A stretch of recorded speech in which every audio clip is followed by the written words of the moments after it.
YouTubey beekeeps, what's up? I got the wind at my back, guys. It's hot. It is hot. Hot toddy. What are we doing today? I know what you're gonna say, Steveo. You've been down this road before. I know I have, but I need to go down this road again. And this road would be mini mating nukes, 2 framers. We build them exactly the same way as we do our 5 frame boxes, with the 2x8 ends, and the 2 frame minis we go with 2x4s.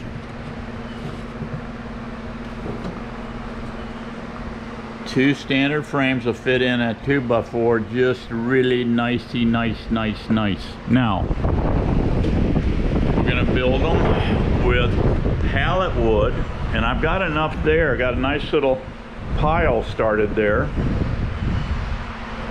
I've been having some good luck with the pallets. I'll take you over there one day and show you the pallets to get and the ones to not get, because there's a little trick to this. As far as time saving, aggravation, sweating, blood, sweat, and tears, and everything else, because these pallets will work you. You don't want to work. You don't want them to work you. You want to work them, okay? And you want to harvest some real easy going to get at Steveo wood, okay? All right, now mini mating nukes. Let's keep it standard, guys. All this craziness I'm seeing out there. Styrofoam, minis, all this stuff. No. What are we using in the bee world? We're using standard frames, basically, right? Basically a standard frame. You see that I'm in the frame, guys? You see that I'm in the frame.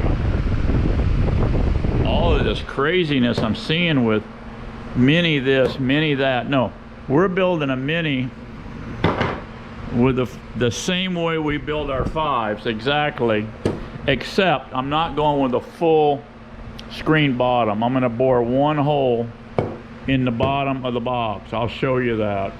We're using pallet wood for a bottom. We're going to bore a hole in it in the center. We're going to put on our little disc. Our little disc will go in here, entry disc, and every one of them. I just had Miss Daisy order me 60 more. So far I'll have 100. I've had 120 of them in circulation. I must be liking it, huh? I must be liking it. And I got some. Martin gave me 4 stainless ones to go on my cell builder. So I have those. But the plastic ones we're going to put on here, we're going to, like I said, use pallet wood for a floor, 1 hole bored in the center.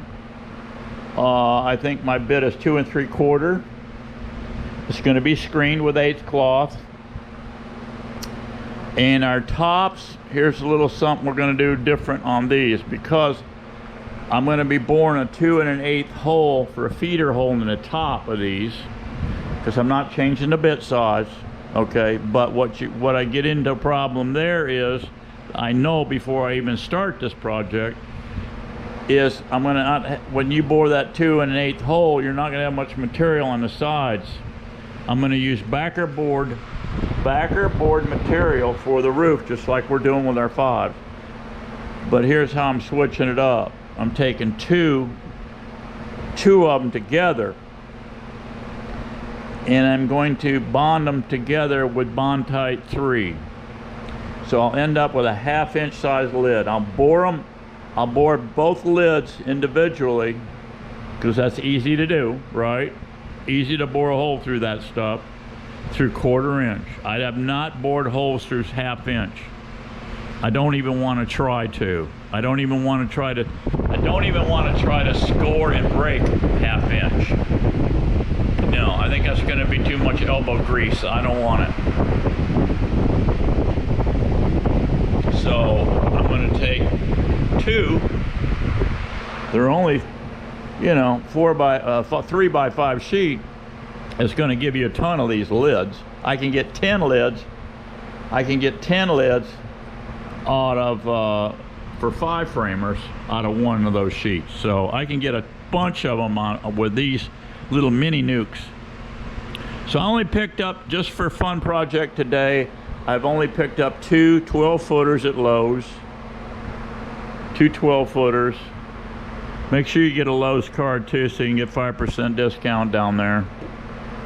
So I'm going to burn these out, and I just burnt out one, setting my saw up, because the first one's a little ticklish. You got to set the fence, the stop on it. I got that set.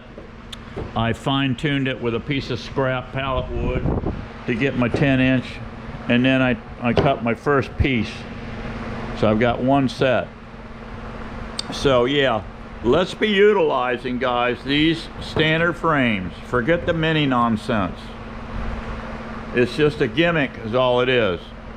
Now the guy said, well, we're burning out 3,000 queens a year. Okay, fine and dandy. But you gotta load all those things. Why don't you just have a standard frame, and when you're done playing queen games, you can put these in your hive. Plus, they're building out resources on these frames. You're not, what resources are you burning out on a mini nuke? Those little styrofoam mini nukes. It's crazy, guys. It's crazy. And these, by the way, I see everybody getting into Chester plastic boxes. Okay, it's a one-shot deal as far as I'm concerned. But why not sell the customer a box that he can keep reusing forever and ever? That's what you can do with a Steveo BPB hog. You're not going to do with those Chester things. And they suck too, for the simple fact there's hardly any ventilation in them. Them things, you'll cook bees in them things. They do sell screens for those, I guess you get for extra money and all that. I sell these boxes I'm building for $20. $20 to my customers. So I've had to go up on my bees to 140. But you bring the box back and I give you 20 bucks back. That's how I roll here, okay? And that's still probably cheaper than anybody in the USA. But I don't move that many boxes, guys. So I'm not getting into anybody's pocket with my little operation here. This is just the way I want to roll. And for you hobbyists out there getting into this, you may look at the Steveo plan and say, hey, that ain't a bad way to go. So keep that in mind. All right. So let me burn these out. I'm gonna eat these 2 by 4 by 12s. I'm gonna gobble them up in 10 inchers. 10 inch is what you want. 10 inch on your 5 framer. Same number. You can see here. Set this frame up here. 10 inches isn't a bad number. I think most of your boxes, commercial boxes, are 9. I think 9 1/8 maybe. But see, time you cut that 3/4 ledge, I cut that 3/4 ledge, I've still got nice bee space on top and the bottom, as you can see there. So that's why I like the 10-inch number. I played with the numbers a little bit, you know, and fine-tune. I said, oh, hell with it. Just make it 10 inches and be done with it. So that's what I'm doing. All right, let me get busy here and chop up some wood. Okay, guys. Out of those two boards, we're going to have 12-foot boards. This was what was left on the end. That's the only scrap we got. So we got enough here for 14 boxes out of 2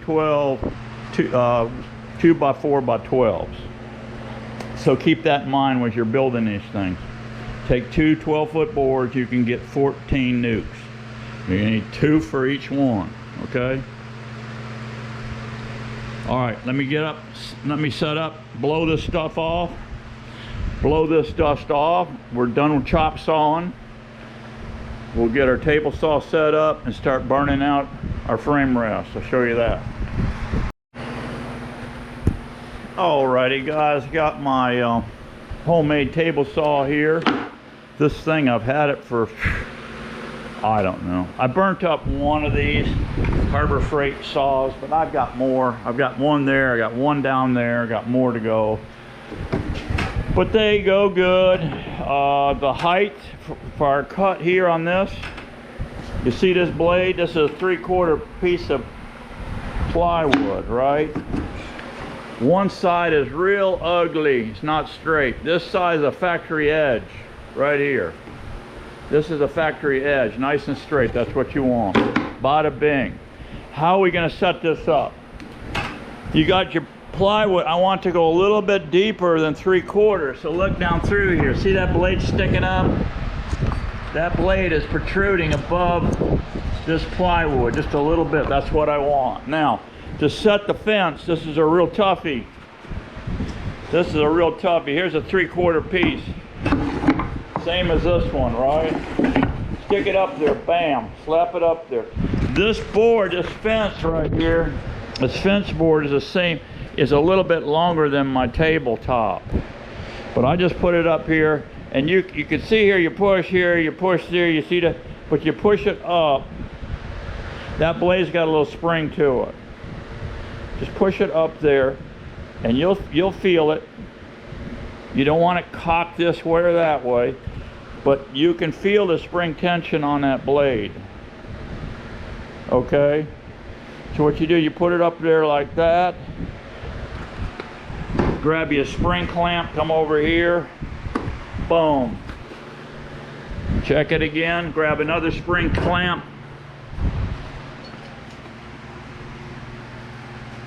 Come over here, bada bing. Pull out your test piece, you're ready to rock and roll. Nothing to it, guys, nothing to it. All right, let's cut one.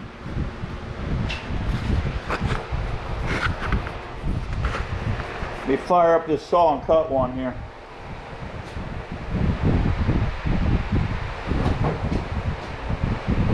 This saw is really a high-tech too. I've got a zip tie on that throttle down there. So here's how you start your saw. Make sure there's nothing in the way, like your fingers, your forehead or whatever, you know, and plug it in.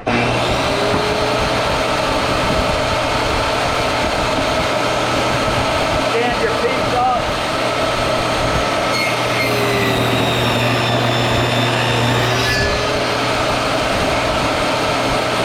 Lay it down. Stand off to the side.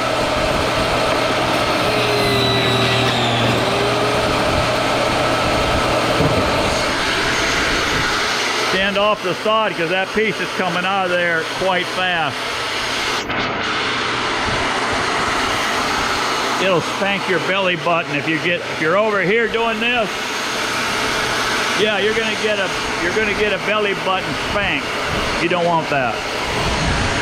All right, let's burn out all these.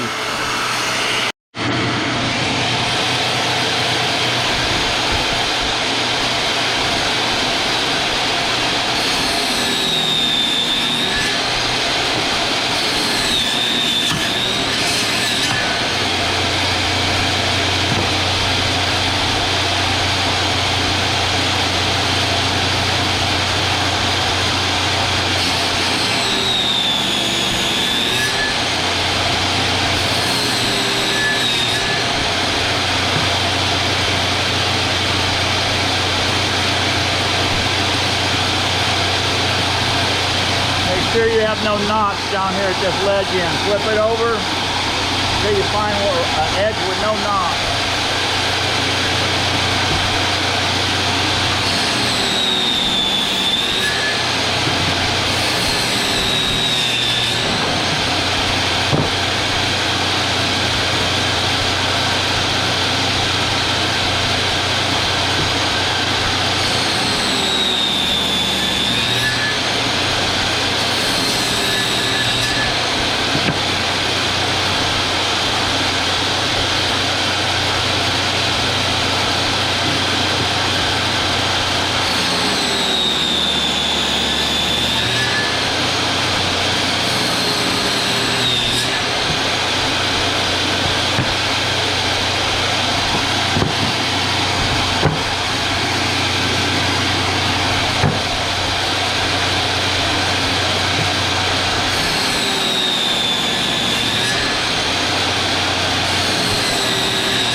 few more to go, that's it. Alrighty guys, we got all our ends cut. Knocked it out in a jiffy, no big deal. You saw how easy that was to handle that. There's your frame rest.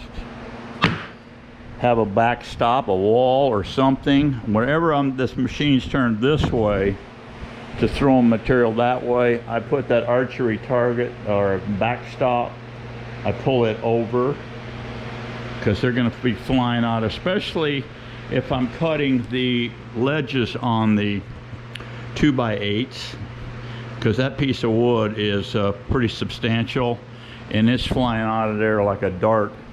Whereas these little shorties, they just, you know, actually these could fly out, hit you, wouldn't hurt you, but them coming out of there, I mean, I had that backstop right here, guys, right here, and that was coming flying out of that saw so hard it would hit that, because there's carpeting on there, it would bounce there and come back and hit me in the back from me standing off the side here a little bit.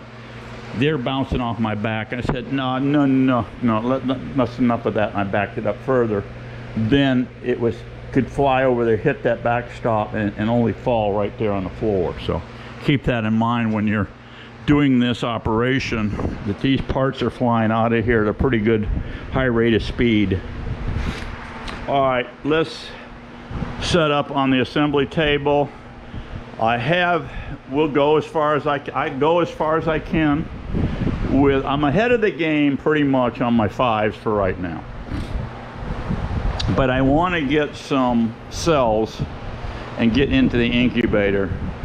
Hopefully there's a breeder up the road here. I'm going to see where he's at with cells and virgins, whatever.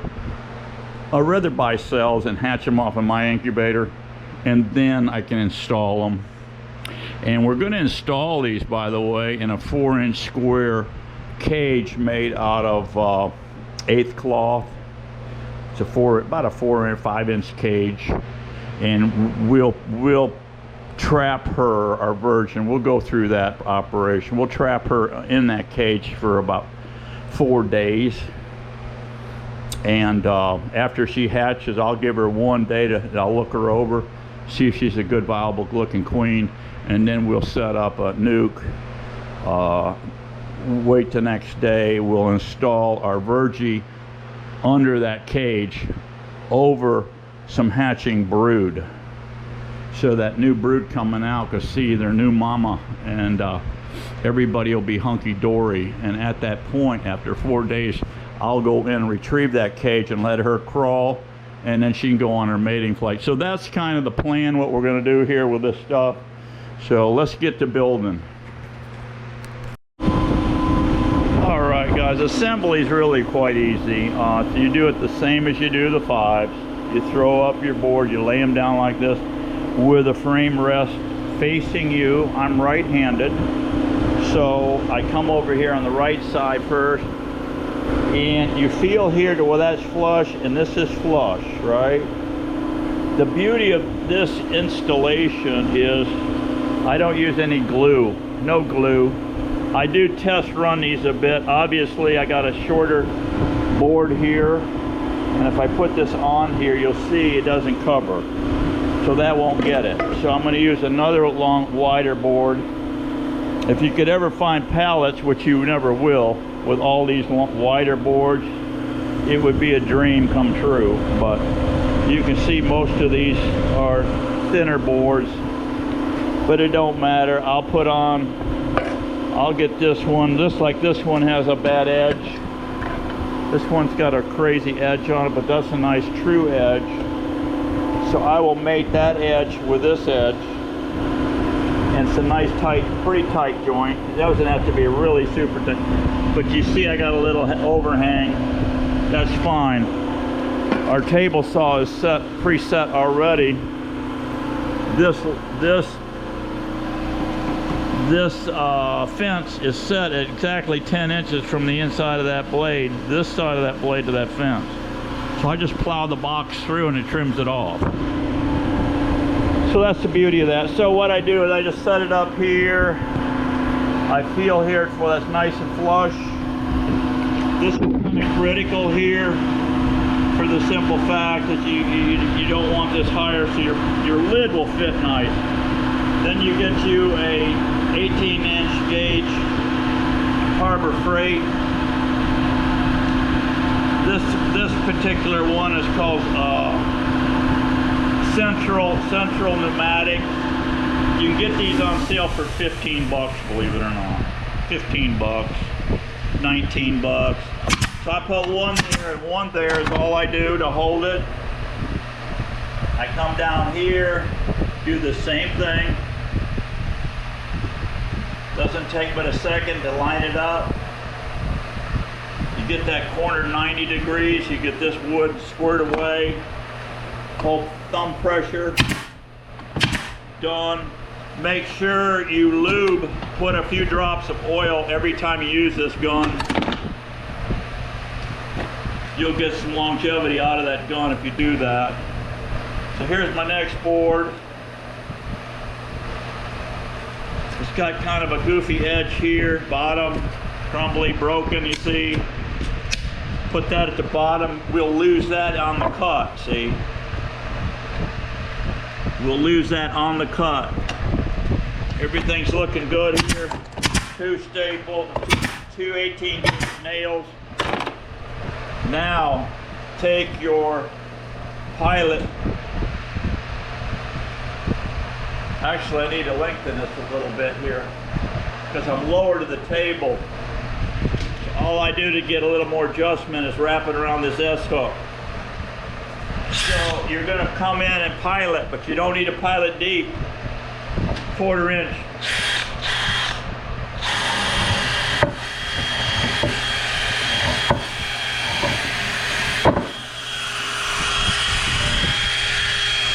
Quarter inch is all you need, guys. The other beauty of this is we're going through some pretty meaty material here. This is 2-inch thick, whereas your normal beehives are only 3/4 or about 5/8 inch thick. Put you on a nail apron. I'm going to be using 2-inch, which is total overkill pretty much, as you can see, but what I've got, and I got a whole box of them over there. So get yourself a DeWalt 20 volt. It's kind of like an impact driver almost. You can take with this gun and bury this screw slap out of sight through this wood. I mean, you can destroy it. So it's got a rheostat control. It's very nice. I can't tell you guys how many boxes I put together with a regular drill motor. And my son's into carpentry and whatever, woodworking, and he saw what I was doing. He said, "Dad, stop. Stop. No way, Dad. Throw that drill motor in the garbage." Next day, guys, I had both of these in the mailbox. I guess he felt sorry for the old man.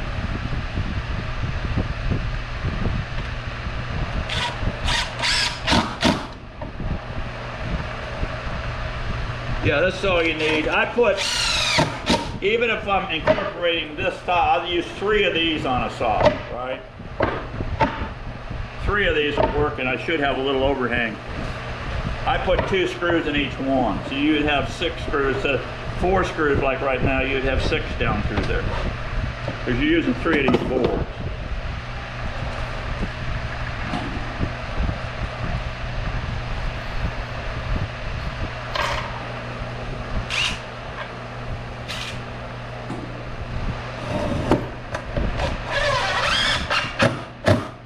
I've got these ropes here adjusted for my 5-frame boxes. So all I do to adjust it, give myself more length, I can loosen this up, take a couple wraps off of that S hook, and get me the length I need for this operation. Then when I go back to building 5s again, you just loop it back around there a few times to get the gun up out of your way. Otherwise, it's going to be hanging down here. It's going to be bumping you in the face.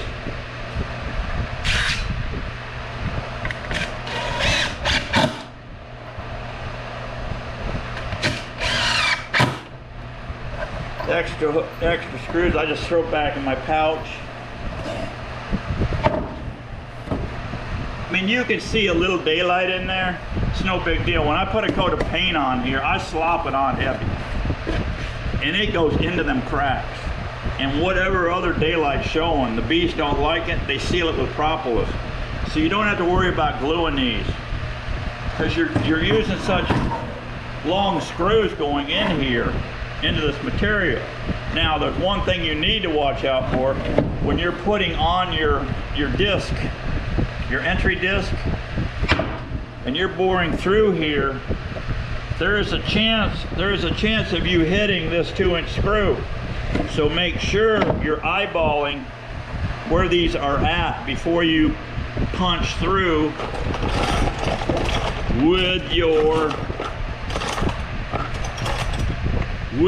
paddle blade. And we're punching through here with a 7/8 paddle blade. So all I got to do now, guys, flip this over, put my next side on, and then I take all these, throw them aside. I build as many as I can, then I set up and plow through my cut off my ends here. So this is flush, my bottoms are flush. Then we're going to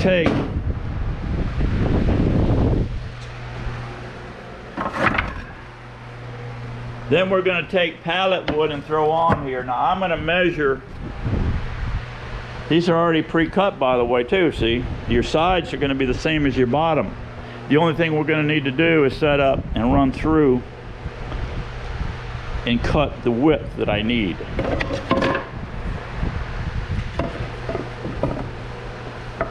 And some of these thinner ones, as you can see here, you're cantilevering over here. You're outside.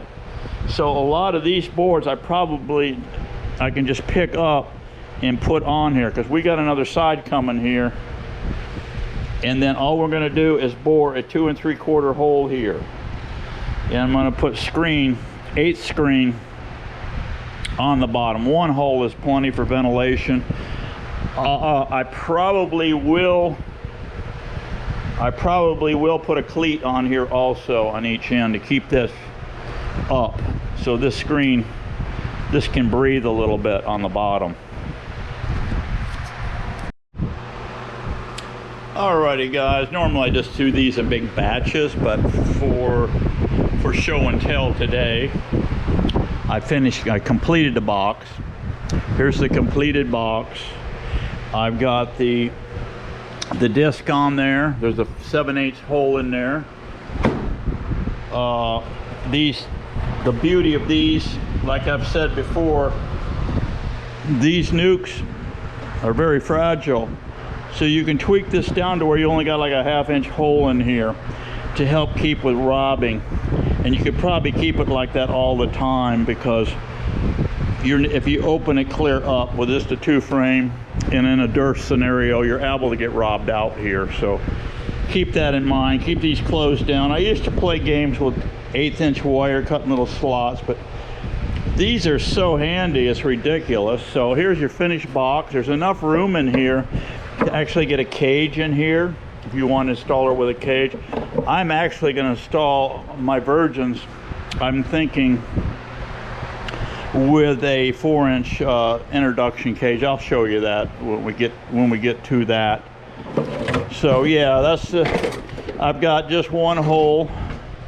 I do need to put a handle on the end here, so I'm not really completed here. I got to put a handle here, which I'll just cut with this wood here, pallet wood. I'll cut me some pieces the width of this box here, like so. 2 screws. I'll put 2 screws in there, and we'll put them on. So I just stapled 1/8 wire on the bottom instead of trying to get on the inside with that staple gun. So easy just to put it on here in the bottom. I put 2 screws in the cleat to hold it on. I popped it in first with my brad nailer. 2 pilot holes, put the cleat on it.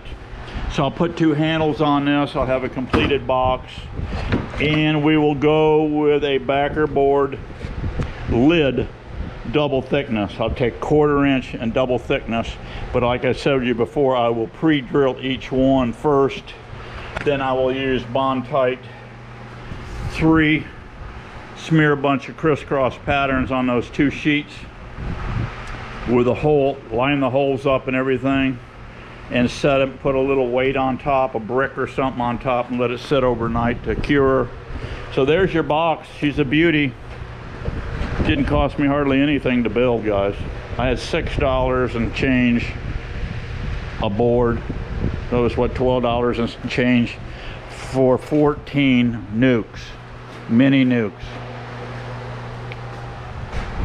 I don't see any sense to me at all in this little miniature styrofoam nukes that they sell. I guess breeders like them because they can put out umpteen cajillions of them. And the nice thing with that is, though, I guess, is they're only using a cup of bees per mini to get them mated. But them things are so vulnerable. I've never fooled with them, guys. I've never fooled with them things, but I can tell you right now with the experience I've gotten bees, those things would be so easily to get robbed out, it wouldn't be even funny. Yeah, other hungry colonies and move in and just crash them things. So to me, it's a waste of time and money, because the simple fact, at the end of the season, what are you going to do with all those minis? You got all that wax and stuff in it. I'm going to have bees all winter, bees crawling around on these things, because I can combine these frames with other colonies, whatever. So, I mean, you just keep on using the same equipment to make queens, get queens mated, put these frames back in production.